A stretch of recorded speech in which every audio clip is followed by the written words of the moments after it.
नाजरीन, मैं हूं आपकी होस्ट ईशा रहमान और आप मुझे देख रहे हैं FM4 के टीवी के प्रोग्राम नाज बरतारी में, जो पाकिस्तान का सबसे मोतबर हालत हासरा का प्रोग्राम है। व्यूअर्स, इस प्रोग्राम में हमेशा की तरह मेरे सवालात के जवाब देने के लिए, उन पर अपना भी लुत्फ तज्जिया करने के लिए मेरे साथ स्टूडियो में मौजूद है हमारे मुल्क के मुमताज़ दानिश्वर, सीनियर कॉलम निगार, तज्जियाकार अदरीस नाज साहब।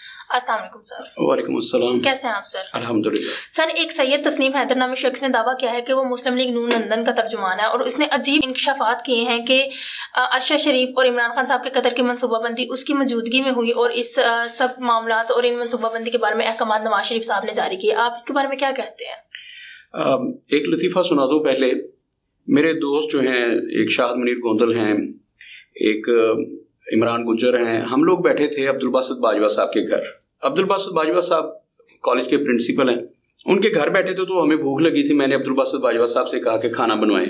उनके घर में चिकन बना था, वो चपातियां बनवा रहे थे। तो इसी दरमियान हमें कहने लगे, इमरान गुज्जर साहब, उन्होंने कहा नहीं, यहाँ रोटी नहीं खानी, हमने जाना है, दावत है चोर इब्राहिम गुज्जर की तरफ। वो उसे पा इब्राहिम कहते हैं कि पा इब्राहिम की तरफ दावत है, तो खाना वहां जाके खाना है। मैंने कहा यार भूख लगी है और चपातियां बन रही हैं, उनके घर चिकन बना हुआ है, तो आप खाना खा लें। उन्होंने नहीं, आपको पता ही नहीं वहाँ क्या क्या बना हुआ है, पा इब्राहिम अलदावत है तो उसे जाके खानी। उन्होंने ज़बरदस्ती हमें अब्दुल बासित बाजवा साहब के घर से निकाला। जब हम गाड़ी में बैठने लगे तो अचानक से अब्दुल बासित बाजवा ने एक बात की। उन्हें क्या, यार इमरान, पा इब्राहिम ने भी इस गल का पता है कि उहदे घर साडी दावत है। तो मतलब सचमुच जब उनके घर गए तो उन्हें नहीं पता था। अच्छा, ये लतीफ़ा ज़रा यहीं रोकिएगा, मैं आपको बताता हूँ कि इसको लिंक कैसे किया मैंने। मुझे क्यों, ये जो सैयद तस्नीम हैदर शाह साहब है ना, एक तो उन्होंने क्लेम किया कि मैं मुस्लिम लीग नून लंदन का जो है तर्जमान हूँ। तो पूछना ये था कि आपने तो कह दिया मैं मुस्लिम लीग नून लंदन का तर्जमान हूँ, तो पूछना ये था क्या मुस्लिम लीग नून को भी इस बात का पता है कि आप उसके लंदन के तर्जमान हैं? नंबर एक। नंबर दो, वो चेयरमैन हैं अंजुमन सादात के। अंजुमन सादात पाकिस्तान, कुछ ऐसा दावा करते हैं वो। तो उनसे ये भी पूछना था कि क्या सादात को, आपकी जो बरादरी, आप क्लेम करते हैं कि आप सैयद हैं और आप क्लेम करते हैं कि आप अंजुमन सादात के सदर हैं, तो क्या अंजुमन सादात को भी इस बात का, तमाम सादात को इस बात का इल्म है कि आप उसके सदर हैं? किसी अंजुमन बनाई हुई है आपने और उसके सदर हैं। ये शख्स जो है सैयद तस्नीम हैदर शाह साहब, इनके बारे में अजीब रिपोर्ट्स आ गई हैं। इनके बारे में बहुत इंक्वायरी और छानबीन हो चुकी है। आज से चंद दिन पहले ये, मतलब ये काफ लीग से इनका ताल्लुक है और ताल्लुक इनका भी किसी चीज से भी नहीं है। ना ये अंजुमन सादात के सदर हैं या ना मुस्लिम लीग नून के तर्जमान है। और ये परवेज इलाही साहब के चरणों में बैठे हैं और एक इन्होंने वीडियो पैगाम जारी किया। इनके कोई कजन है सैयद अदील अब्बास शाह, ये बकौल इनके के इनके कजन है। इन्होंने जो वीडियो पैगाम जारी किया उसमें ये बता रहे हैं कि मैं अंजुमन सादात का सदर हूँ और मैं ये भी हूँ, अंजुमन ताजरा भी मेरी है, फलां फलां फलां। उसमें मुस्लिम लीग नून का कहीं जिक्र नहीं है, क्योंकि ये तो सारा काम खराब हो जाना था ना। उस वीडियो पैगाम में ये कह रहे हैं कि चौधरी परवेज इलाही साहब, पूरी अंजुमन सादात जो है वो आपकी बड़ी ममनून है, सिपासगुजार है। हम आपकी नेकी नहीं भुला सकते, क़यामत तक हम आपके ममनून हैं कि आपने हमारे कजन सैयद अदील अब्बास शाह को अपना तर्जमान बना दिया है इस हुकूमत में। तो ये इनके कजन कोई हैं मुबैना तौर पर जो ये दावा कर रहे हैं। अब ये इनके कजन बताएंगे कि वो इनके कजन हैं भी कि नहीं, और उन्हें इस बात का भी पता है कि नहीं कि वो ये जनाब तस्नीम हैदर शाह साहब उनके कजन हैं। इन्होंने उनके वजीर आला पंजाब के तर्जमान बनने पर और मशीर बनने पर इन्होंने जनाब वीडियो पैगाम जारी किया चंद दिन पहले। और ये जैसे मरासी नहीं करते शादी में, वेल वेल जनाब ओदे बच्चे जीन, ओदे खानदान दी वेल, ओदा दादे पड़दादे जीन, ये सब कुछ कर रहे थे परवेज इलाही साहब के लिए। हैरत की बात है, ये शख्स या तो ये बिल्कुल नकमा आदमी है, किसी अच्छे राइटर से स्क्रिप्ट लिखवा लेता तो वो इसे बताता कि यार अपनी वाल से आप पिछली वीडियो से डिलीट कर दें। जाहिर है जब इसने एक वीडियो डालनी थी तो उसके बाद वो थरथली मच जानी थी, क्योंकि इसने दावा बहुत बड़ा किया है। अब देखिए, ये कोई छोटी सी बात नहीं है और मुस्लिम लीग नून को इसे लाइट नहीं लेना चाहिए। फौरी तौर पर इसके खिलाफ एक कानूनी कार्रवाई का आगाज होना चाहिए, क्योंकि इसने, अब देखिए, नवाज शरीफ इस मुल्क के 3 दफा वजीर आजम रहे हैं। वो मुस्लिम लीग नून के आज भी कायद उन्हें कहते हैं, मैं नहीं मानता उन्हें, लेकिन मुस्लिम लीग तो कहते हैं ना कि हमारे कायद हैं। मैं कहता हूं जो मफरूर शख्स है उसका किसी पार्टी से क्या ताल्लुक है, लेकिन इतना बड़ा इल्जाम लगाया इसने एक साबिक वजीर आजम पे कि ये बंदा कह रहा है कि जी मेरी मौजूदगी में वो मुझे कह रहे थे कि शूटर दो। नवाज शरीफ साहब मुझे इसरार कर रहे थे कि तुम शूटर दो, ये सारा काम तुमने करना है। कहता है कि मेरे दोस्त ने इतना भरपूर तारुफ करवाया था, उसने कहा था जी गुजरात की बहुत बड़ी शख्सियत है। अच्छा, नवाज शरीफ साहब के पास तो शख्सियत की कमी है, क्योंकि वो तो गुजरात कभी गए नहीं थे, ना गुजरात में उनका ताल्लुक वाला है, शदाई आदमी को पता ही नहीं है। अच्छा, वजीर आजम लेवल का आदमी, इतना बड़ा आदमी क्या एक इस लेवल के बंदे को बुला के बराह रास्त अहकामात देगा कि फलां फलां के कत्ल के मंसूबे करने और तुम करोगे? ये कहानी इंतहाई फुसफुसी सी है, इस गुब्बारे में बिल्कुल हवा नहीं है और जितना ये शोहरत हासिल कर चुका है। मैंने कल के जो ट्वीट था मैंने उसमें कहा, मैंने कहा कि भले इस कहानी में जान नहीं है, इस फिल्म में कुछ भी नहीं है, ये वो फिल्म है जो रिलीज होने से पहले फ्लॉप हो गई, लेकिन एक बात है कि चंद घंटों के लिए इस शख्स ने बड़ी पजीराई हासिल कर लिया, इसने बड़ी शोहरत हासिल कर लिया। आपने कभी इसका नाम सुना था? हमने तो क़यामत तक इसका नाम भी नहीं सुना था, जो सैयद होने का क्लेम कर रहा है ये तस्नीम हैदर, तो क़यामत तक इसका नाम भी हमारे सामने नहीं आना था, लेकिन इसने ये चवल मार के पूरी दुनिया में शोहरत हासिल कर ली है। और इसने कहा कि मेरी 3 मुलाकातें सिर्फ नवाज शरीफ साहब से, और मजे की बात है कि 3 मुलाकातों में नवाज शरीफ साहब के इतने क्लोज हो गया, ये कहते हैं सिर्फ मेरी 3 मुलाकातें, इतना करीब हो गया कि जो पाकिस्तान का बहुत बड़ा लीडर है, जो 3 दफा वजीर आजम रह चुका है, जो पाकिस्तान की एक बड़ी पार्टी का आज भी उसे लोग कायद मानते हैं, वो बंदा जो पहली दफा उसे मिला उसे कह रहा था कि यार मैं अरशद शरीफ को कत्ल करवाना है, तो अपने सबसे बड़े हरीफ इमरान खान को कत्ल करवाना है और शूटर तुम दो, क्योंकि मैं तो वजीर आजम भी रहा हूं लेकिन मेरे पास तो कुछ भी नहीं है, चूंकि तुम अंजुमन सादात के सदर हो और तुम हमारे लंदन के जो तर्जमान हो, तो तुम तो बड़े बाइख्तियार आदमी, मैं तो वजीर आजम हो के। एक वक्त था जब कहा जाता था कि शहबाज शरीफ से बड़ा टेरर पैदा नहीं हुआ, ये कहा जाता था शहबाज शरीफ के बारे में जब वो वजीर आला पंजाब हुआ करते थे। तो उन्होंने कहा होगा कि मेरा भाई तो कुछ भी नहीं है, ना उसके ताल्लुक है ख्वाजा आसिफ, किसी के कोई ताल्लुकात नहीं है, मुस्लिम लीग में तो कोई एक ऐसा काम का बंदा नहीं है, जो लोग 35-40 साल से मेरे साथ हैं, तुम नए नए आए हो, आज पहली मुलाकात है और पहली मुलाकात में मैं तुम्हारे साथ इतना खुल गया हूं कि मैं चाहता हूं कि इमरान खान का कत्ल जो है वो तुम करवाओ, शूटर तुम दो, अरशद शरीफ को कत्ल तुम करवा दो, बकौल उसके। और वो अटक रहा है ये गुफ्तगू बताते हुए कि कब कब मुलाकात हुई। 3 मुलाकातें हैं उसकी, और नवाज शरीफ साहब ने इसको अपने इतना करीब कर लिया कि जिंदगी का सबसे बड़ा राजदान इस चवल आदमी को बना लिया कि जाओ जाके तुम प्रेस कॉन्फ्रेंस करते फिरना। खैर मैं हैरान हूं कि जिसने भी इसे तैयार किया, या तो ये मखबूतुल आवाज शख्स है, पागल आदमी है, इसमें अक्ल नाम की कोई चीज ही नहीं है, या जो इसके पीछे बैठे हुए हैं जिन्होंने स्क्रिप्ट दिया, और ये या फिर ओवर क्लेवर है, इसने कहा कि चलो शोहरत तो मिलेगी ना मुझे, मैं इतने बड़े आदमी के साथ और इतने बड़े वाकयात को जोड़ रहा हूं। अगर अरशद शरीफ का कत्ल छोटा कत्ल नहीं है, ये टॉप ट्रेंड है इस वक्त। इमरान खान पे हमला छोटी बात नहीं है, ये पाकिस्तान की सालमियत पे हमला है। हम बार बार कह रहे हैं कि इमरान खान इतना बड़ा लीडर है, पूरी कौम पे, पाकिस्तान की सलामती पे हमला है, ये इतनी बड़ी बात है। इसने इतने बड़े वाकयात में अपने आप को कैसा फिट करने की कोशिश की है कि ये सारा कुछ जो था ये मेरे इर्द गिर्द घूम रहा था।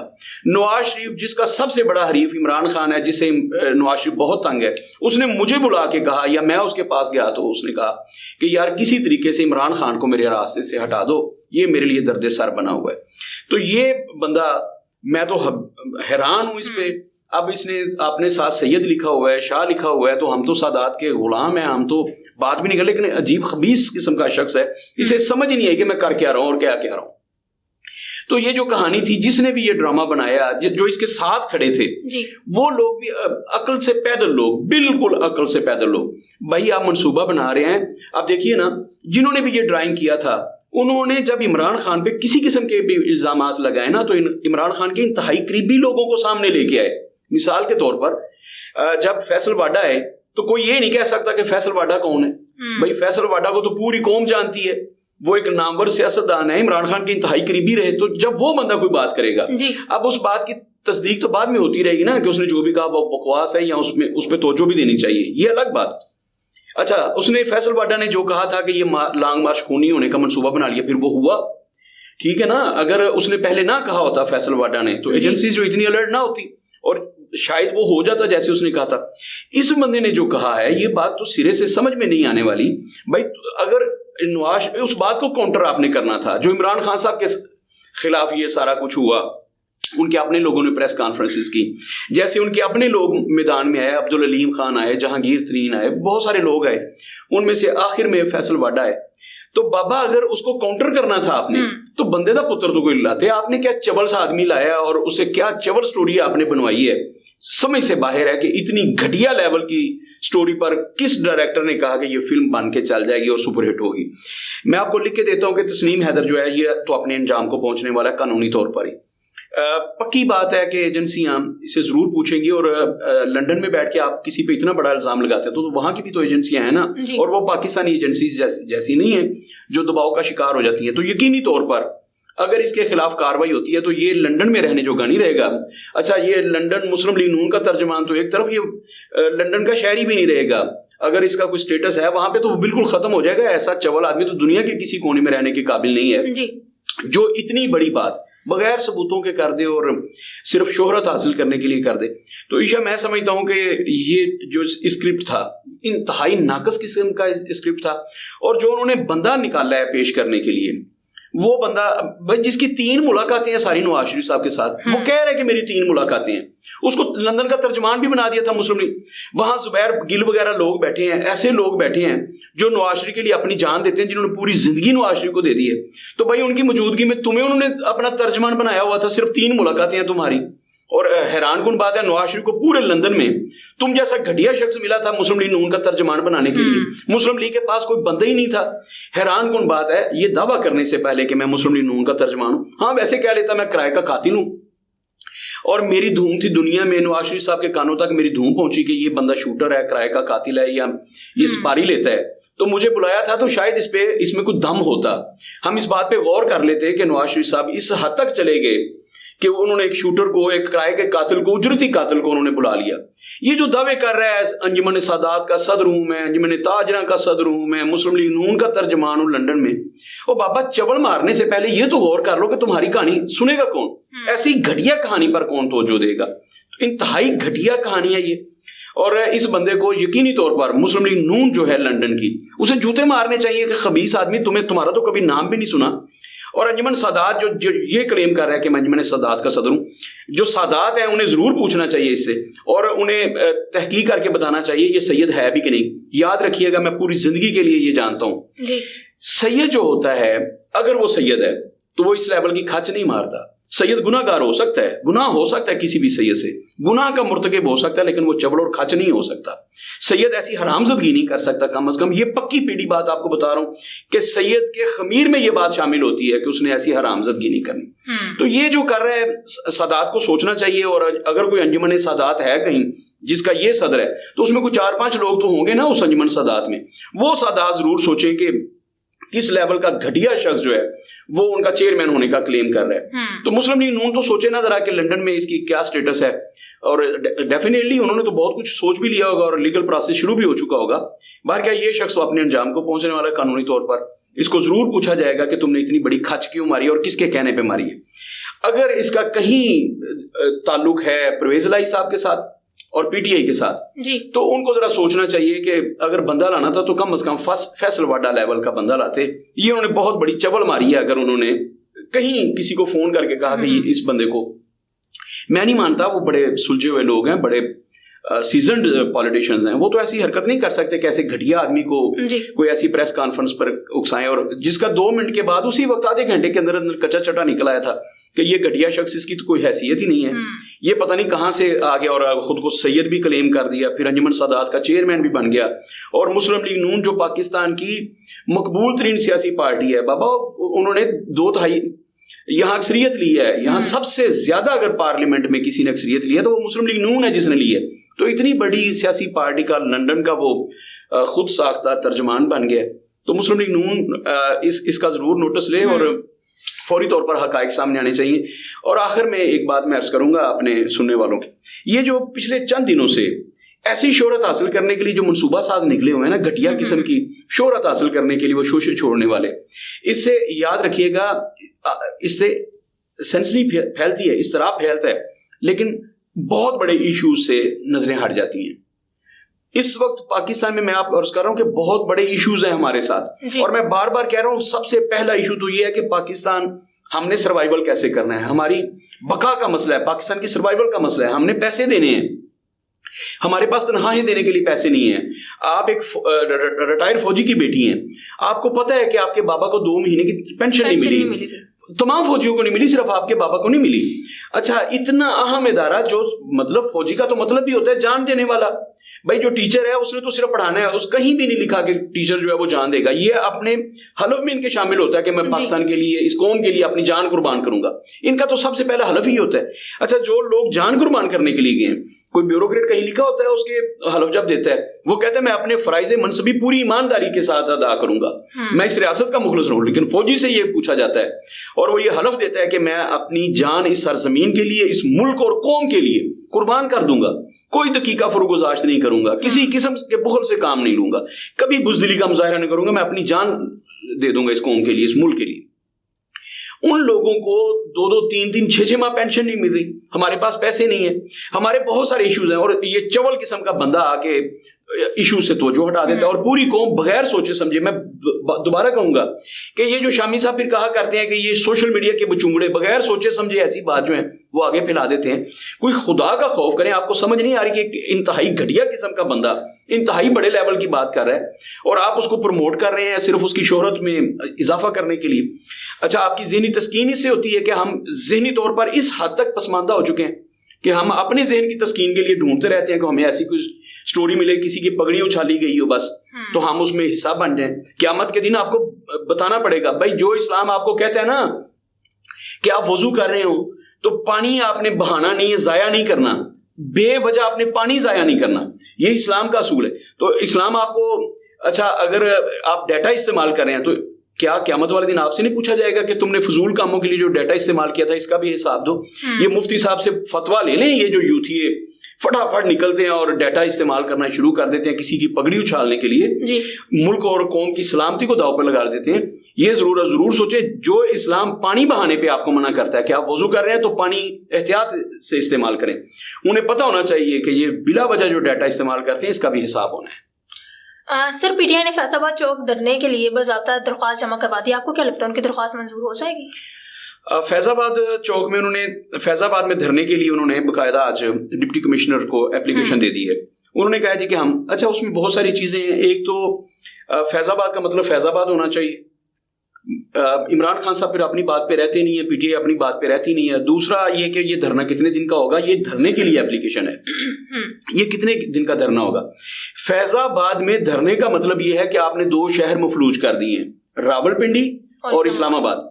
फैजाबाद जो है ये दोनों का संगम है, उनका दिल है। ये ऐसा पुल है फैजाबाद, ये ऐसी जगह है, ऐसी रोड है जहां से पूरे का पूरा यूं समझ लें कि पाकिस्तान जो है वो इस्लामाबाद और रावलपिंडी से लिंक होता है। तो उस चौक में ये कितने दिन के लिए इनका धरना रहेगा? कहीं 105, 6, 7, 10 दिन वाला तो नहीं है धरना।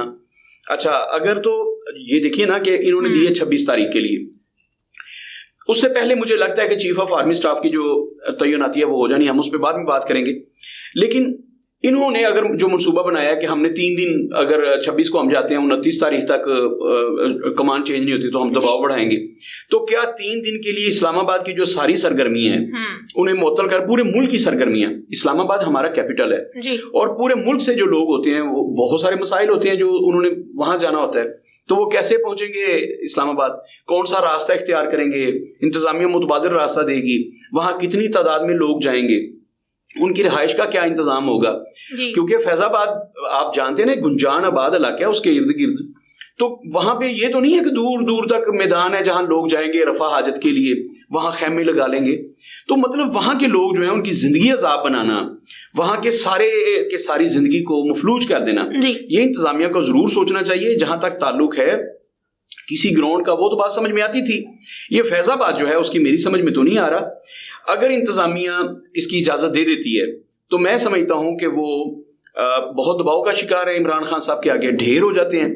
और पाकिस्तान का ये इतनी अहम जगह है, सुनिए मैं अपने दिल की बात कर रहा हूँ, मेरे नजदीक ये डी चौक से ज्यादा अहम जगह है फैजाबाद चौक जी। मतलब इससे आम आदमी भी मुतासर होगा ना बाबा, सारे लोग तो धरने वाले नहीं है, तो जिनके काम रुक जाएंगे, सारे की सारी जिंदगी मफलूज हो जाएगी। तो ये क्या हो रहा है, मतलब इस्लामाबाद के लिए अगर डीसी रावलपिंडी और या इस्लामाबाद की इंतजामिया वहां के लिए धरने की दरखास्त मंजूर कर लेती है तो ये मुझे बड़ा ताज्जुब होगा और मैं समझूंगा कि सारी की सारी इंतजामिया जो वो ठुस हो गई है, उनके पास कोई मनसूबाबंदी नहीं है। ये गलत बात है। इमरान खान साहब 100 मरतबा धरना दें, लेकिन इन्हें कोई ग्राउंड दी जाए, इस्लामाबाद की कोई बड़ी ग्राउंड दी जाए, इन्हें रावलपिंडी की लियाकत बाग दे दिया जाए इन्हें, लेकिन वो बाग हो, सिर्फ सड़कें ब्लॉक ना हो, आम जिंदगी मुतासिर ना हो। जी। ये फैजाबाद चौक दे देना धरने के लिए, ये कतई तौर पर मैं समझता हूँ गैर कानूनी कदम है। और अगर ऐसा हो जाता है तो किसी मुहिब वतन पाकिस्तानी को, फिर इस्लामाबाद या रावलपिंडी के शहरी को जरूर अदालत आलिया से या हाई कोर्ट से रुजू करना चाहिए, सुप्रीम कोर्ट से या हाई कोर्ट से रुजू करना चाहिए कि ये क्या हो रहा है इस मुल्क में, क्या हमारी जिंदगी पहले ही हम मसाइल का शिकार हैं, रोजगार है नहीं, तो उस सूरत हाल में ऐसी इजाजत दे देना मेरी अकल तो काम नहीं करती। मैं नहीं समझता कि फैजाबाद चौक इन्हें दे दिया जाए धरने के लिए जी। और जिस धरने का कोई मकसद भी नहीं है, मतलब जिस हकीकी आज़ादी की वो बात कर रहे हैं, जैसे ये तस्नीम हैदर शाह की कहानी में कोई दम नहीं है ना, इमरान खान साहब के नए पाकिस्तान वाली कहानी में और हकीकी आज़ादी वाले चूरन में कोई दम नहीं है, इसमें कोई जान नहीं है। ये ड्रामा है कि वो दबाव बढ़ाना चाहते हैं एजेंसीज पे, सिर्फ ये कि मेरी बात सुन लें, हुकूमत पे दबाव बढ़ाना चाहते हैं और ब्लैकमेल करना चाहते हैं। तो मैं नहीं समझता कि फैजाबाद चौक जो है वो ऐसी सरगर्मी के लिए, ऐसी एक्टिविटी के लिए इंतजामिया को दे देना चाहिए, कतई तौर पर नहीं देना चाहिए। जी सर, वज़ीर आज़म साहब को अगले आर्मी चीफ की तैनाती के लिए समरी अरसाल कर दी गई है। आप इस सारी सूरत हाल को किस नज़र से देखते हैं, आपका तज्जिया क्या है? मैं अर्ज कर रहा हूँ, मैंने तो बहुत पहले बाकायदा प्रोग्राम करके कह दिया था कि जो अब नई सूरत हाल के मुताबिक जो जनरल रिटायर हो गए उनके बाद जो सबसे सीनियर मोस्ट हैं वो सैयद हाफिज आसिम मुनीर जनरल जी, वो हैं अब सीनियरिटी लिस्ट में सबसे ऊपर। तो उनकी मौजूदगी में किसी और को चीफ ऑफ आर्मी स्टाफ बना देना ये आइन और कानून की और सीनियरिटी की तौहीन है। मुझे तो लग रहा है कि इंशाल्लाह ताला जनरल हाफिज सैयद आसिम मुनीर, वो भी सैयद हैं, सदात कबीले से उनका ताल्लुक है, हाफिज कुरान है, और ये पाकिस्तान की तारीख में मेरा ख्याल है पहली मरतबा ऐसा हो रहा है। मुझे ठीक से याद नहीं कि जो ज़ियाउल हक थे शायद वो भी हाफिज कुरान थे, इस वक्त मेरे ज़हन में ठीक नहीं है, लेकिन कुरान करीम से उनका इश्क बहुत ज्यादा था। नमाज तहज्जुद भी अदा करते थे ज़ियाउल हक मरहूम। तो ये तो बाकायदा इनके बारे में तो मुझे इल्म है, इनके बारे में जो रिपोर्ट्स हैं कि ये हाफिज कुरान है और सैयद हैं। तो अगर ऐसा होता है तो पाकिस्तान की हिस्ट्री में पहली दफा मेरे ख्याल में, और अगर जनरल ज़ियाउल हक हाफिज कुरान थे, मेरा ख्याल है वो भी हाफिज कुरान थे, हाफिज में अब ठीक से बात नहीं है, तो फिर ये दूसरे जनरल होंगे जो हाफिज कुरान होंगे और चीफ ऑफ आर्मी स्टाफ बनेंगे जी। लेकिन ये दो चीजें इकट्ठी एक साथ आ जाएं कि वो सैयद भी हैं और हाफिज कुरान भी हैं, ये इम्तियाज एक रहेगा आर्मी के पास। तो जनरल आसिम मुनीर बाजवा मेरे नज़दीक तो सीनियरिटी लिस्ट में वो है, मेरा उनसे कोई ताल्लुक नहीं है, ना मैं उनकी कोई लॉबिंग कर रहा हूँ, ना मुझे मतलब दूसरे जर्नैल जो है उनसे कोई परखाश है किसी किस्म की। मेरी तरफ से जनरल फैज अहमद साहब आ जाए, लेकिन सीनियरिटी लिस्ट में अब टॉप पे जो है वो जनरल हाफिज सैयद आसिम मुनीर हैं। तो मैं समझता हूँ कि उन्हीं के नाम पे कुराफाल निकलने वाला है, और मुझे लग रहा है कि 22 या 25 को इमरान खान साहब का धरना है 26 को, लेकिन मुझे लग रहा है कि 25 तारीख को कमान की चेंजिंग हो जाएगी और उनका नाम जो है वो 22 तारीख तक फाइनल हो जाएगा अगले 2 दिन में, और 25 तारीख तक मुझे लग रहा है, ये मेरे पास कोई मुसद्दका इतलात नहीं है इसकी, तो लग रहा है कि 25 तारीख तक ये फाइनल हो जाना है और कमान की तब्दीली हो चुकी है, और जो सीनियर मोस्ट हैं जनरल सैयद हाफिज आसिम मुनीर वो जो हैं वो कमान संभाल चुके होंगे, मेरी इतला तो यही है। और मुझे लग रहा है क्योंकि सीनियरिटी पे सबसे टॉप पे आप हुई हैं, और पाकिस्तान का आइन और कानून यही कहता है जो सबसे सीनियर मोस्ट है आप उसको कमान दे दें, और मुझे लग रहा है कि इस वक्त जो सूरत हाल बन गई है यहाँ पे ये रिस्क नहीं लिया जा सकता दूसरे तीसरे नंबर वाला, फिर बहुत सारी चीजें जो हैं वो असर नो आपको देखना पड़ेंगी जी। तो मेरे ख्याल में ये बात फाइनल हो चुकी है, और आने वाले दिनों में आप देखेंगे कि अगले 3-4 दिन में हाफिज सैयद आसिम मुनीर वो जो हैं आसिम मुनीर जनरल वो चीफ ऑफ आर्मी स्टाफ बनने वाले हैं। जी नाज़रीन, आपने हमारे सीनियर तज्जियाकार की गुफ्तगू सुनी, उम्मीद है आपको आपके बहुत से सवाल के जवाब मिल गए होंगे। इसी के साथ अपनी मेज़बानी शाह रहमान को इजाज़त दीजिए। अल्लाह हाफिज़।